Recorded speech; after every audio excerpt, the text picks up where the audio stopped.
Margaret's fingers dug into the soil as she pulled out the last of the yams from her small farmland. Her back ached, but she didn't mind. This land was all she had left, the only thing keeping her from complete starvation. She had no husband, no child, no family. Just this small farm and the strength in her frail body. She wiped her face with the edge of her wrapper, ready to pack up for the day, when she heard it. A baby's cry. She froze. Her heart pounded as she lifted her head, straining her ears. The sound came again, weak, helpless.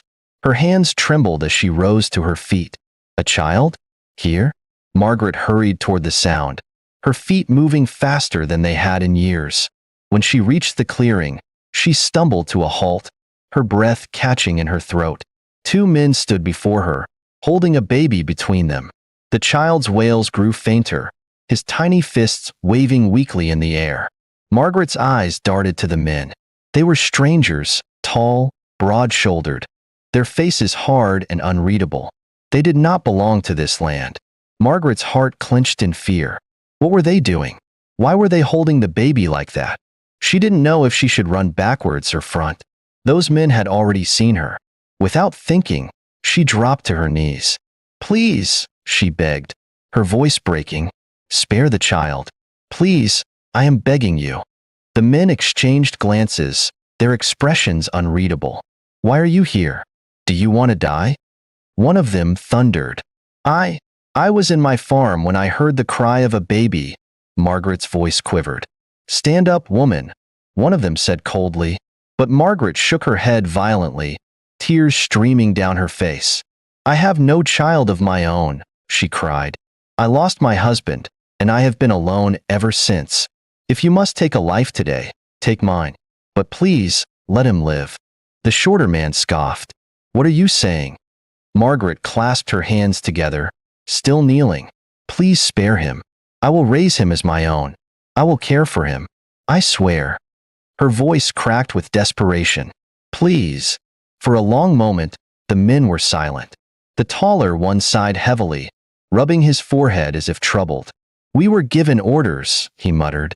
"But we can change the order and no one will find out," the other replied. "What if the queen finds out?" "She won't find out. This is another land. We will keep it a secret." Margaret held her breath, afraid to move. Then, without warning, the shorter man stepped forward and thrust the baby into her arms. "Take him," he said, "and never speak of this."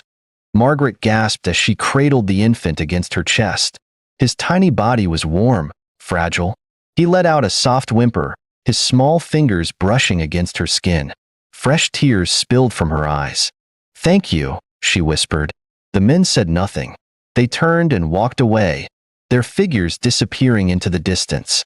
Margaret held the baby close and rose shakily to her feet. As she carried him home, she said over and over, "You are safe now, my child. I will never let anyone harm you." Margaret walked home with the baby held tightly against her chest, her heart still pounding. The child had stopped crying now, as if he somehow understood that he was safe in her arms. His tiny fingers curled around a piece of her wrapper, his breathing soft and steady. Tears slipped down Margaret's cheeks as she looked at him. "My child," she said. The words felt strange yet beautiful on her lips. She had never spoken them before, never thought she would. Not when there's no child before her husband passed away. As she approached the village, she slowed her steps, her mind racing. What would she tell people? She had left for the farm alone. How would she explain returning with a baby? If she told the truth, someone might try to take him away. She couldn't risk it. Margaret made up her mind. She would say nothing. She would protect this child with every breath in her body. She pushed open the door to her small, mud-walled house and stepped inside. The room was dark, the air still. The only sound was the baby's soft breathing. Gently, she placed him on the mat in the corner of the room. His tiny body fit so perfectly there, as if he had always belonged. She knelt beside him, watching as his small chest rose and fell. "You are mine now," she murmured. "No one will ever hurt you again." That night, Margaret did not sleep. She sat beside the child, her hand resting protectively on his tiny stomach. Every so often, she would adjust his wrapper, making sure he was warm. And in the morning, when he opened his little eyes and looked at her, something inside her changed. A love so fierce, so powerful, that she knew in that moment she would fight the whole world for this boy. Margaret named the child Daniel, a name she and her late husband had always dreamed of giving their son. Now she wished that her husband was alive to see Daniel. It would have been so beautiful. She raised him with a love so deep that the village soon noticed. She was no longer just the quiet widow who farmed alone. She was a mother now, and she carried herself like one. Daniel was never hungry. Even when Margaret had little food, she always made sure he ate before she did. If she had only one piece of meat, she would put it in his bowl and pretend she wasn't hungry. On cold nights, she wrapped him in her own wrapper, letting the harmattan cold bite at her own skin while he slept warm in her arms. And when he fell sick, Margaret did not rest. She carried him on her back, walking miles to find herbs, refusing to sleep until his fever broke. The boy loved her just as fiercely. As soon as he could walk, he followed her everywhere. When she went to the farm, he was right behind her, his tiny feet struggling to keep up. "Go inside," she would tell him. But he would shake his little head and say, "I want to be with you, Mama." And that was all it took. Margaret would sigh, scoop him up, and carry him to the farm, letting him sit beside her while she worked. Daniel never called her by her name, only Mama. And every time he said it, Margaret's heart swelled with happiness. As Daniel grew older, it became clear to everyone Margaret would protect him with her life. If anyone in the village dared to raise their voice at him, Margaret would storm over like a raging fire. "Are you talking to my son like that?" she would demand, her eyes blazing. The villagers learned quickly troubling Daniel meant troubling Margaret. One day, when Daniel was about 6, a group of older boys tried to bully him. They pushed him, calling him names. Daniel, small but fearless, shoved them back. When Margaret heard about it, she did not wait. She marched to the boys' homes, her voice shaking with anger. "If your sons ever touch my child again, you will see what I am capable of," she warned their mothers. The women knew Margaret was not one to joke. From that day, no one dared trouble Daniel again. The bond between Margaret and Daniel was unbreakable. At night, before they slept, Margaret would gather him in her arms, pressing a kiss to his forehead. "I love you more than anything in this world, my son," she would whisper. And Daniel would smile, because he knew it was true. Margaret believed with all her heart that Daniel was hers to love and protect. But what she did not know was that the past had a way of finding its way home. And soon, her quiet life with Daniel would be shaken by a truth that had been buried for years. The palace was in turmoil. The walls of the grand chamber trembled with the screams of a woman in labor. Servants rushed back and forth, their faces tight with worrying. The midwives worked tirelessly, their hands soaked in sweat, their voices rising in urgent whispers. Outside the birthing room, King Andrew paced furiously, his hands clenched into fists. His heart pounded against his ribs, his breath coming in short, ragged bursts. His fifth wife was giving birth. It had to be a son this time. It had to be. It must be a son. Yes, a son. He had prayed. He had sacrificed. He had begged the gods in his private chamber. 5 wives, many pregnancies, many times his hope had been shattered. Now, he could not bear to hope again, and yet, he did. Every scream from the birthing room twisted inside him like a blade. Every second felt like eternity. Then, suddenly silence. The king froze, his blood turned to ice. Then a cry broke through the air, the unmistakable wail of a newborn. King Andrew's chest tightened.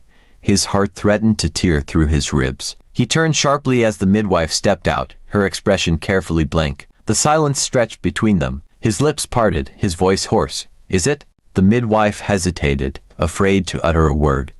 Then she lowered her gaze and whispered, "A girl, your majesty."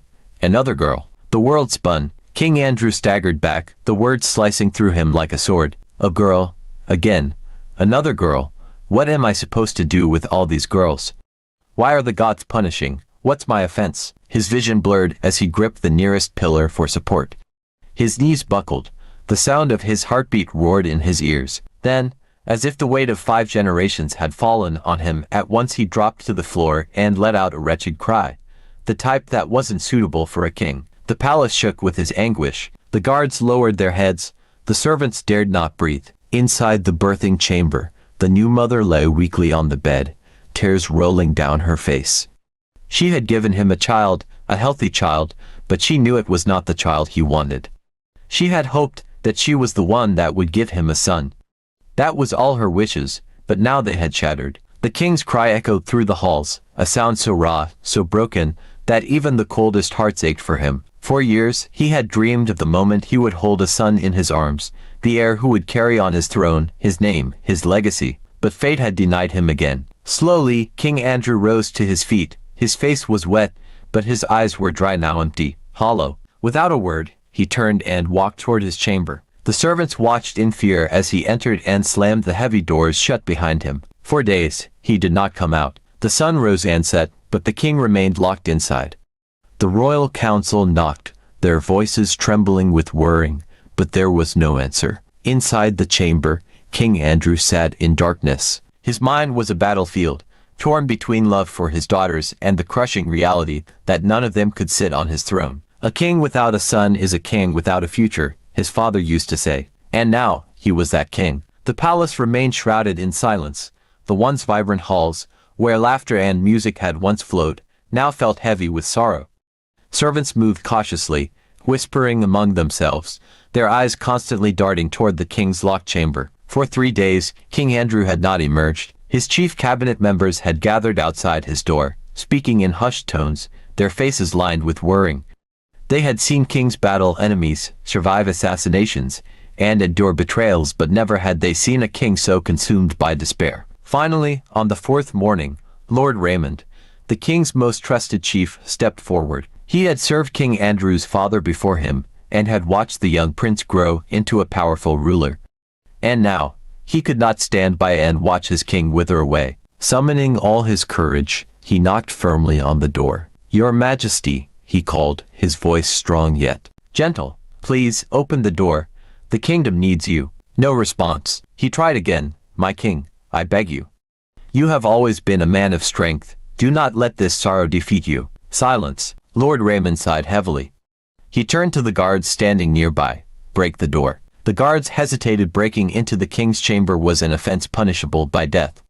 But seeing the firm resolve in Lord Raymond's eyes, they obeyed. With a powerful kick, the heavy wooden doors swung open. The sight before them made their hearts sink. The king sat on the floor, his royal robes crumpled, his hair disheveled.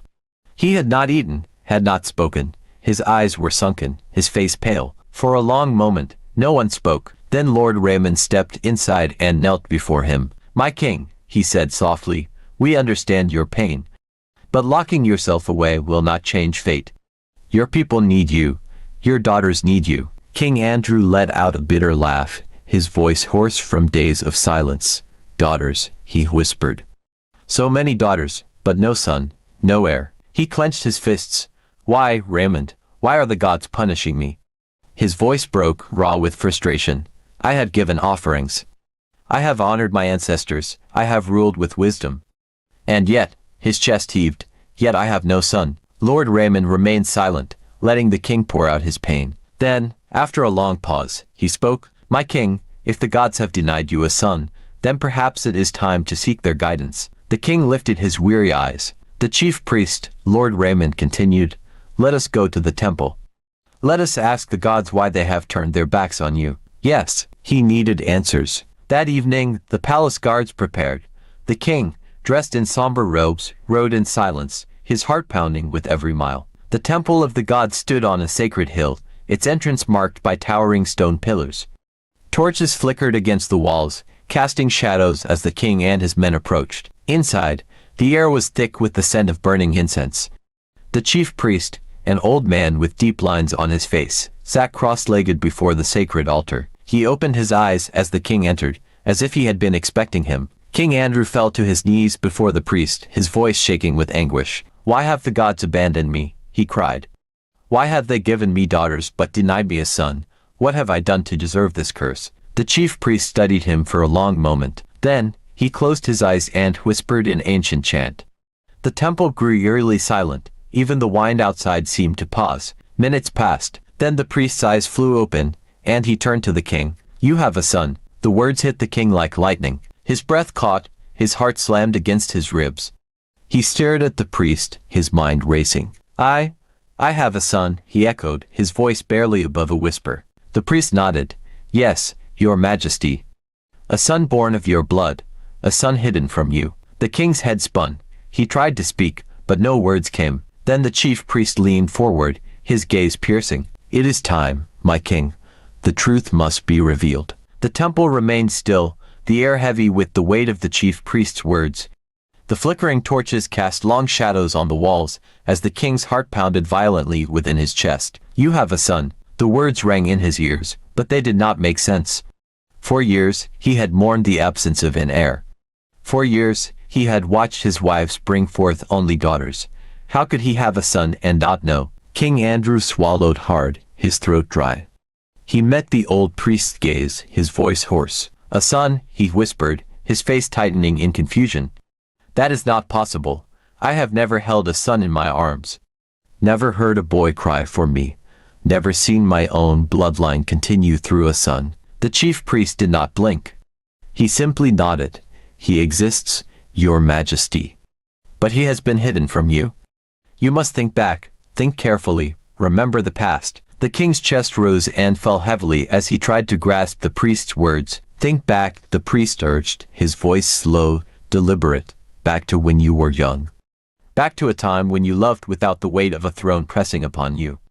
Back to the woman you once cared for, the maid. At those words, something inside the king sprang up like fire. His breathing stilled. A memory faint, like a whisper in the wine stirred within him. A young woman's laughter. Soft hands that once held his. Eyes that had looked at him with warmth, with love. His heart twisted painfully. He had buried that part of his life long ago. He closed his eyes, forcing himself to return to a time when he had been nothing more than a young prince, untouched by the burdens of the crown. Yes, he remembered her. Her name had been Lillian. She was not a princess, not a noblewoman, but a mere palace maid.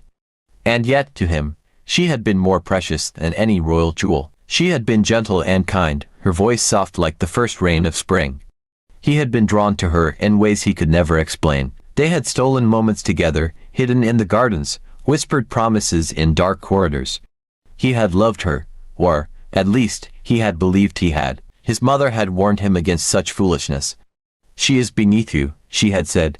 A prince does not marry a servant. But he had been reckless, consumed by youth, by desire. He had never cared about status or duty. He had wanted her, only her. Then, one day, she was gone, vanished from the palace like a dream that faded with the morning sun. Andrew's brows furrowed as he forced himself to remember that time. He had searched for her, asked the other maids where she had gone, but no one had given him an answer. Only his mother had spoken of her disappearance. Forget her, Andrew, she had said firmly. She was never meant to be part of your life. She left on her own.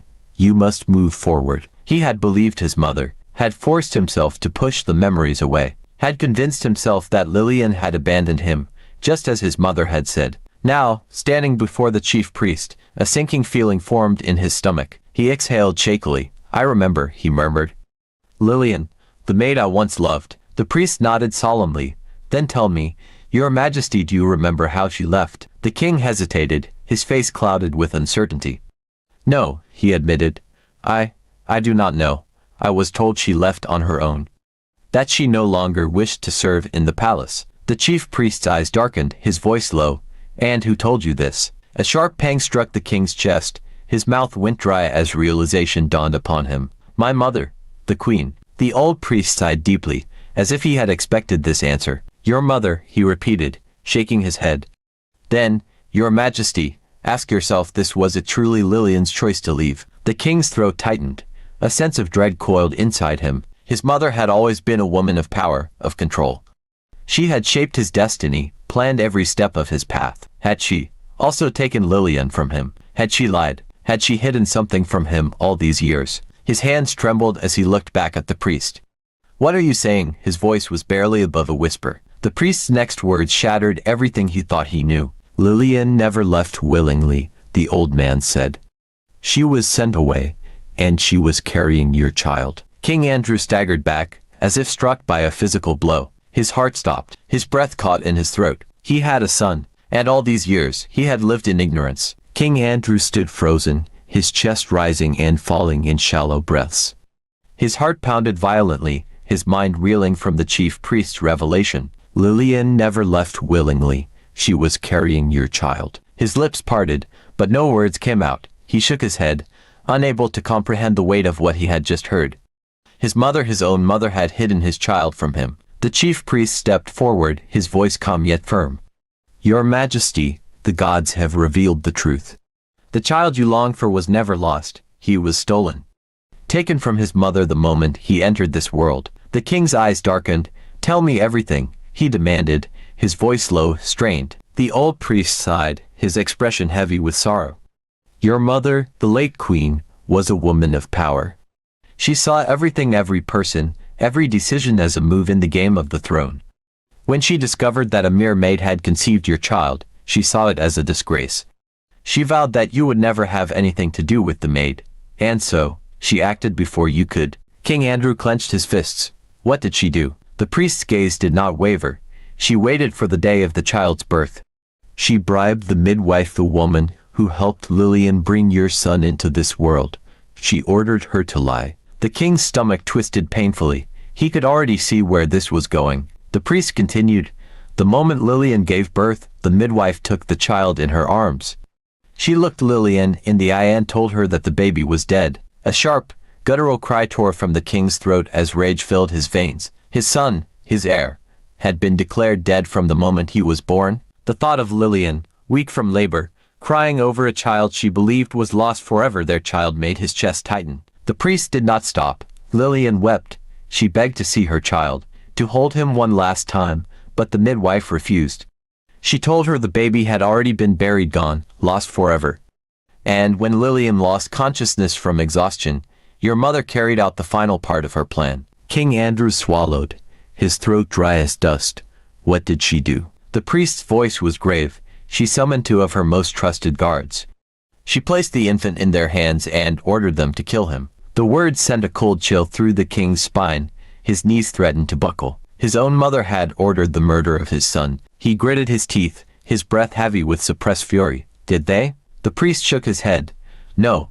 The gods did not allow such a sin to be carried out. The king exhaled sharply, his hands trembling.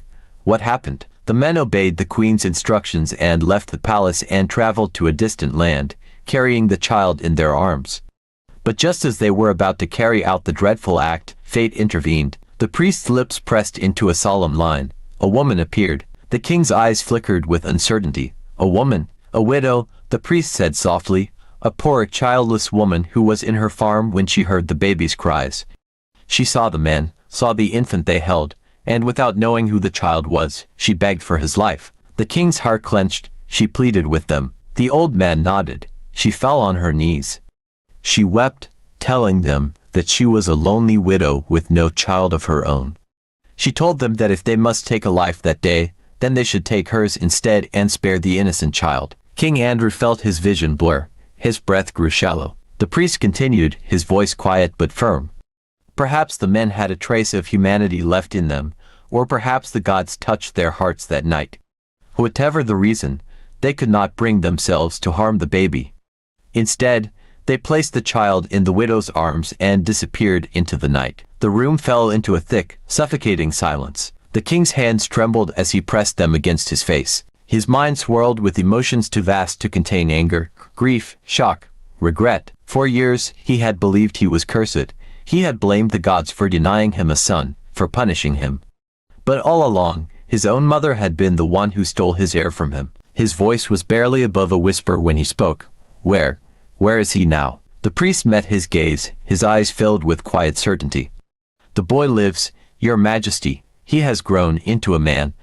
He does not know of his royal blood, nor does he know the cruelty of the fate that brought him into this world. But the gods have kept him safe, and soon he shall be found. The king closed his eyes, his chest rising and falling with deep, unsteady breaths. His son was alive. Somewhere, beyond the palace walls, beyond the years of secrets and deception, his blood lived on. The palace was quiet that night, but inside the sacred shrine, the tension was thick, like a storm waiting to break. King Andrew sat rigidly before the chief priest, his mind in turmoil. The gods have revealed the child's existence, the priest said, his voice echoing against the shrine's walls. Now, they will show us the way to him. King Andrew swallowed hard. His son, his blood was out there. He had lived all these years without knowing his true identity. The realization sent waves of guilt and longing through the king's chest. "How do we find him?" he asked, his voice raw with desperation. The priest closed his eyes, lifted his hands to the heavens, and spoke in a language that only the gods understood. The air inside the shrine shifted, and a sudden wind rushed through the open windows. The torches flickered wildly, their flames bending in submission to an unseen force. Then, silence. When the priest opened his eyes, they gleamed with an otherworldly light. "The gods have spoken," he said solemnly. "A star shall lead you to him. Follow it, and you shall find the prince." The king's advisors exchanged glances, skeptical yet unwilling to question the god's will. But King Andrew needed no further convincing. He had seen too much, suffered too much. If the gods had chosen this path, he would follow it no matter where it led. That very night, the royal guards, accompanied by the chief priest and the king's most trusted men, set out on their journey. Their eyes remained fixed on the heavens, watching as a single star gleamed brighter than all the others. It moved slowly, as if guiding them through the night. For hours, they rode across lands unfamiliar to them, through forests dense with shadows and rivers that whispered secrets in the wind. The journey was long, and the night was heavy, but the star did not waver. It pressed forward, leading them away from the grandeur of the palace, away from the riches of royalty toward a place where no king had ever stepped foot before. At last, the star slowed, hovering over a small, humble yard. The men came to a halt. "This is the place," the chief priest whispered. The king's heart pounded violently in his chest. He could hardly breathe as he stared at the simple house before him. Somewhere inside, his son lived. One of the guards stepped forward and knocked firmly on the wooden door. Inside, the sound startled a young man. He had been tending to a small fire, warming his mother's food. When the knock came, he frowned, glancing toward the door. It was late. They never had visitors at this hour. He hesitated for a moment, then stood and walked toward the entrance. Slowly, he pushed the door open. The sight before him made his breath hitch. There, standing in the dim moonlight, was a group of unfamiliar men. They were dressed differently, their presence commanding. And at the center of them all sat a man on horseback, dressed in fine royal robes, his golden crown gleaming under the light of the star. The boy's eyes widened in alarm. Who were these people? Fear surged through him. Without a word, he spun around and ran back inside. "Mama," he called, his voice laced with panic. "There are people outside, a king and his men." The widow, who had been sitting by the fire, felt her heart skip a beat. She slowly rose to her feet, her hands trembling.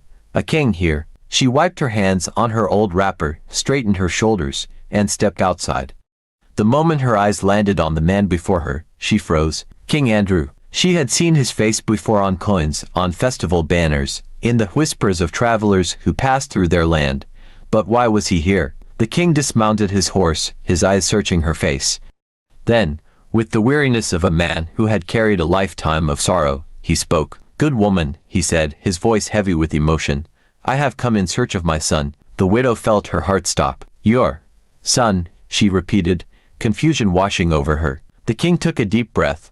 Many years ago, a child was taken from his mother before he even had the chance to see her face. He was meant to die that day, but the gods spared him. A woman kind and strong saved him, raising him as her own. He paused, his eyes locking onto hers. "That woman was you." Tears welled in the widow's eyes. Her knees weakened, and she clutched her chest. I don't understand." The chief priest stepped forward. "The young man you have called your son all these years, he is of royal blood. He is the prince." A sharp gasp escaped her lips. She turned to her son, who stood frozen, disbelief written across his face. You are a prince," she whispered, reaching for his hand. The boy shook his head, stepping back. "No," he said, his voice trembling. "That cannot be. You are my mother. This is my home." The king swallowed hard. "I do not wish to take you from her. She is your mother in every way that matters. But the truth of your birth cannot be denied. You are my heir. The crown belongs to you." The widow's tears finally spilled over. She had always known the boy was special. She had fought for him, protected him with her life. But never, in her wildest dreams, had she imagined this. The young man looked between the two, the father who had unknowingly lost him, and the mother who had given him everything. His heart ached. "Please, we need you. I need you, my son," Your people need you, the king said calmly. I am not going anywhere without my mother. The boy said, his voice barely above a whisper. The king stepped forward and took the widow's hand in his. If she wishes. She has done what even royalty could not. She gave you love. She is family now, as much as you are my son. The widow broke down, covering her mouth with her hands. She had spent years fearing that someone would take her son away from her. But now, she was not losing him, she was gaining a family. The next day, the entire village gathered to watch as the young man, the boy they had always known as Margaret's son, rode away in a royal chariot, his mother beside him, her eyes shining with pride and sorrow. When they reached the palace, the people rejoiced. The lost prince had been found. The gods had righted a great wrong. The coronation was grand, filled with music and celebration. But amid the gold and glory, the young prince never let go of the hand of the woman who had raised him. The next day everything was explained to him and he understood. The king carried out an investigation about Lillian. He was told that Lillian had long since passed away. They found her grave and mourned her together. But the widow who had saved the prince remained by his side, seated among the laurels, honored and cherished. She had been a poor widow, a lonely farmer, but now she was something more. She was the mother of the crown prince. Hello champions, I hope you enjoyed our stories. Please hit the like button, leave a comment below and subscribe to our channel. Thanks.